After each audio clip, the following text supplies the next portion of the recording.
Hello, Namaskar and Adab to all my friends from your friend astrologer and guide Irfan, once more with you from your very own channel Astro Assurance. Today we will talk about another yoga or dosha, if you can say, which troubles a lot of people, and sometimes you don't know how to control it.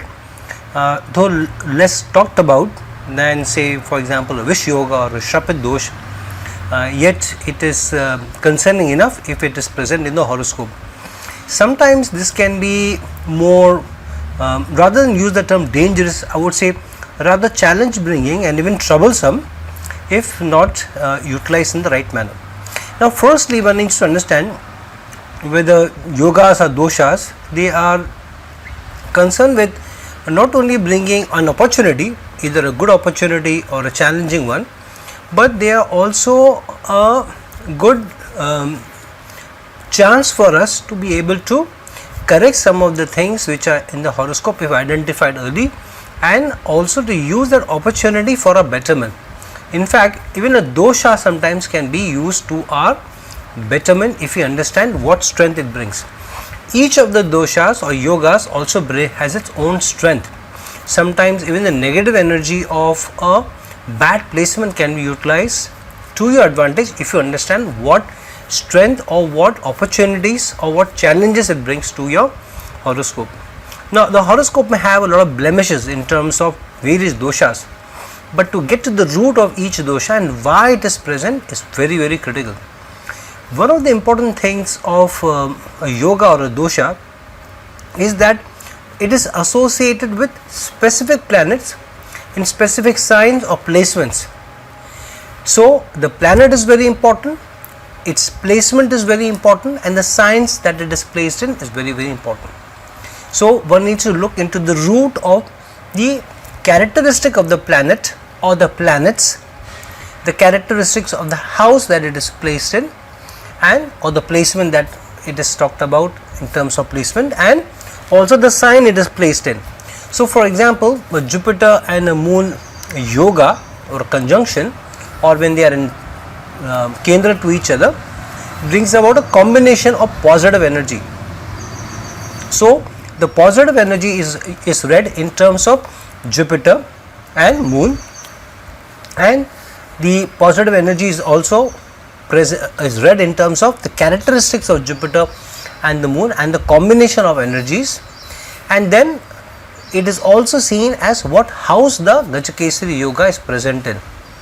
So, if Jupiter and Moon are in conjunction in a house, then maximum attributes of the house, positive attributes of the house are seen. However, if they are in Kendra to each other, like for example Jupiter is in the first house and Moon is in the seventh, then the energies of both the first house and the seventh house will be into play.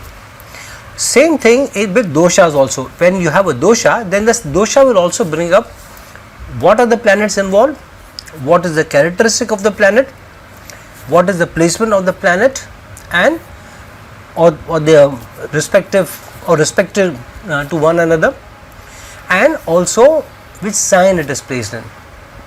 So, various doshas, whether it is a Vish dosh, a Shrapit dosh, whether a conjunction of, say, in a Shrapit dosh between a Rahu and a Saturn, or in the Angakarak yoga between Rahu and a Mars, or in the Vish dosh between a Saturn and a Moon, how they are placed with each other, which houses they are placed in, which sign they are placed in are very, very important.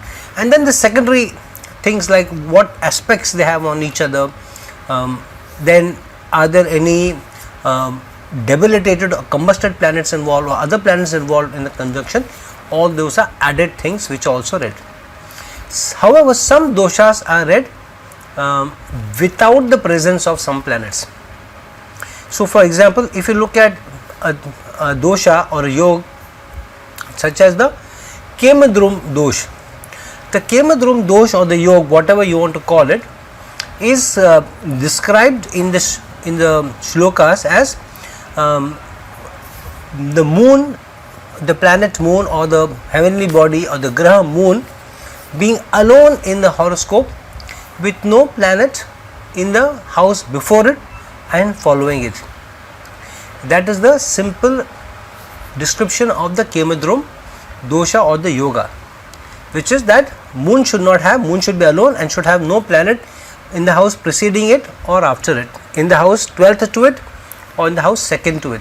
So that is how the Kendrum dosha is described, and a lot of negative attributes have also been described or attached to this dosha. Then it's a very important dosha. So why is it important? By if a planet is standing alone with no planets in the house preceding it and following it, then why is it a dosha? The answer lies in the characteristics and the description and the attitude of the moon, of the graha or the satellite moon. So what is moon? Moon is the manas, the mind, and moon also rules the 4th house of Cancer, and the 4th house is also attributed to the heart, the chest area. Heart lies in the chest, and the emotions are also attributed to moon, and Cancer is one of the most emotional signs. Thus the moon is representative of both the mind and the heart, our emotions, our thinking power. Now when the emotions overpower the mind or the mind overpowers the emotions completely, that can happen when moon sits alone with no combination of energy with any other planet. It is said an ideal mind is a devil's workshop. So standing alone, the moon is left to itself with no guiding factor to guide the native. So what happens if a person is left alone in the world and he has no answerability to anybody, no accountability to anybody, he has no rules and laws to follow? Then the person does anything or everything he can do, because he is not answerable to anyone, he is not accountable to anyone. There is nobody to discipline him, there is nobody to question him. Then the person can do whatever he wants, and it's a free for all.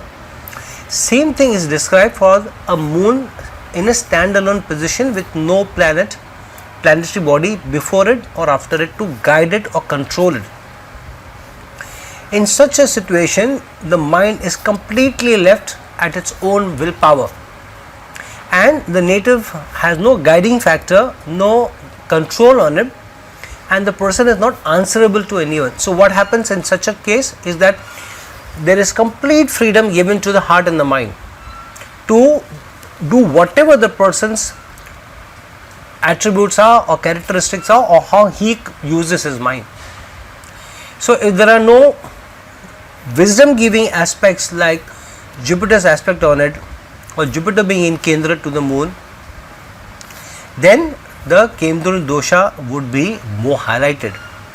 Some scholars or some astrologers also term the Kendrum dosh as to be less damaging or even negated if there is a planet in Kendra to the moon. However, this has been disputed by some of the shlokas. We don't give such an attribution of cancellation or lessening of the effect of the Kendrum dosha. Now, what does the Kendrum dosha do, and why it can be very dangerous? One factor we have already discussed is about the accountability of the native, and the native feels that I am not accountable to anyone, I am not answerable to anyone, and the mind is free for all. Now, if such a person is not able to control his mind, and if the moon is weak and in a bad sign or in a bad house, like in the 6th house or the 8th house or the 12th house, then the Kendrum dosha can be in a negative manner, negatively affecting the mind and taking the native towards negative actions. The 6th house is the house of inimical people who are inimical to you, or who act behind the back. A person with a Kendrum dosha with moon in the 6th house with no planets preceding it and following it can become very inimical. That means the person can have an attribute of revenge. The person may not easily forget and forgive people, and the person will wait for an opportunity to pounce back or take action. Such a person may also be cynical and less position or positive to look at more the positive attributes of life, the positive things about an action, the positive things about his organization or his spouse or his children. He may look at more the cynical side, the negative side, and focus there, and be less appreciative of people working for him, family, friends, society, the government, he will more or less find fault with a number of things. Now, if a person has strong other yogas, even if they are not impacting the Kendrum dosh, but say he has a Gajukesari yoga, or Jupiter gets associated with the Lagna, for example, then the person may, in spite of being afflicted with the Kendrum dosha of free mind and free for all and having no accountability on him or her, or having this attribute of revenge with moon in the 6th house, the person may use his wisdom to temper what he does with that energy. So a person who is always finding fault with things will then work very hard to find a solution also. If a person thinks that the election system doesn't work, the government doesn't work, or the taxation department doesn't work, the person will put in a lot of hard work to improve the taxation department. He will give suggestions, he may take out a protest, he may write a book, he may gather a lot of people in a seminar, or he may give talks, or he may start a blog to address the challenge of say taxation or whatever thing he finds negative, and he will not sit on it. He will not only be cynical or negative, but he will take action, and a positive action, taking things forward in trying to improve what the Kendrum dosha is bringing. If it's in the 8th house, then the mind is always fearful of trauma, fearful of what may happen, what may not happen, and the person may always hesitate to either take action or may find too many obstacles in his way, and always find some or the other obstacle because of which he is not able to do well. So such a person may always find some or the other excuse or reason why he is not successful or why he can't take a certain action. He will always focus on the obstacles rather than look at the better side, the positive side. On the other side, if the person is able to manage his fears well with either Jupiter and Kendra to the moon, or the person has a strong, say, Saraswati yoga either in the 4th house or even in the 3rd house, for example, then the person may use his higher positivity brought forth by an important positive yoga such as the Saraswati yoga, maybe to overcome his fears, and in spite of his fears, in spite of traumatic situations, still be able to put his best foot forward and be able to perform. However, moon in a Kendrum dosh, either in the Dusthanas or in a sign where the moon finds it difficult to take an action, for example, moon either in the sign of Gemini or in the sign of Capricorn or in Scorpio, or even in the sign of Aquarius, will not find it easy for the native to be able to utilize the mind and his emotions well.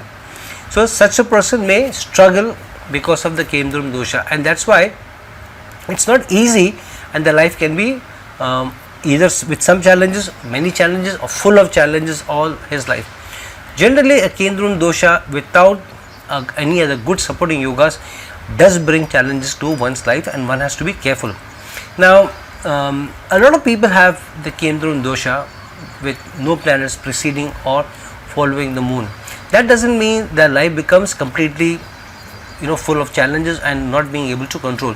There may be a planet which is in Kendra to the moon. There can be an aspect on the moon which is of either a Jupiter or a Mercury or a Venus, or there may be other yogas attached to the Kendra which may neutralize the Kendrum dosha to a large extent. However, the Kendrum dosha can be neutralized to some extent or to a large extent, but the effects can completely not be negated. That means there will always be some or the other challenges which the person faces. And this is also important because the Kendrum dosha involves the moon. Moon is the most important planet in the horoscope. It denotes both the mind as well as it denotes the emotions. And if your emotions are not in check, you are not able to control your emotions, you are not able to direct your energies positively, you are very cynical, you are always negative, then there is less hope for really doing something worthwhile in your life. And that's why the Kendrum dosha, which affects both the mind and the emotions, is a very negating or all the energies absorbing yoga or dosha which is present in the horoscope.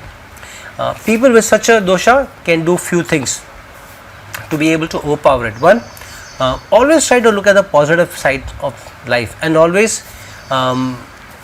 program themselves. Even when the negative thought comes to themselves, they should have a lot of strong self-talk, positive self-talk. No, that I will push this thought away. This is not the case.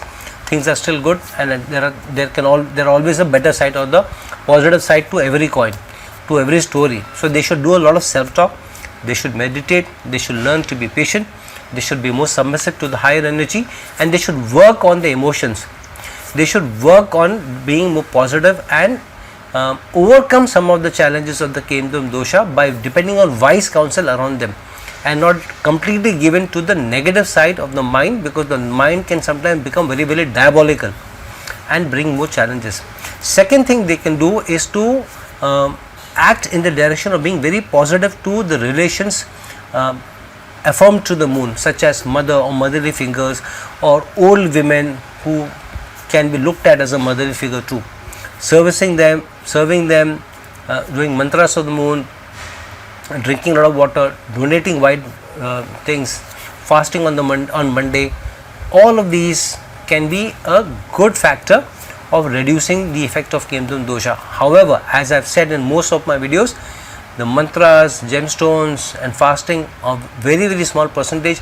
It is your attitude and your behavior which can overpower all the yogas and strengthen your most positive ones. So friends, if you have a Kendrum dosha either in your horoscope or in the horoscope of any relative, utilize these remedies and utilize the negative energy of Kendrum dosha to use it positively, to use the energy to take forward life positively rather than given to the energies. Doshas and yogas are powerful energy bringing positions or combinations which can either make or mar you. Try and use the strength of even the negative strength of a yoga or dosha to your advantage rather than succumbing to it. So friend, this is my analysis for a Kendrum dosha and what it can do and how you can utilize it for better effect. Please like my video, please share my video, and please subscribe to my channel, and please press the bell icon so that you get to know when my new video is coming. And if you are looking for a personal consultation from me, please reach out to me at the links given below in the description box. And till we meet some other time, this is your friend, astrologer and guide Irfan signing off. Ciao.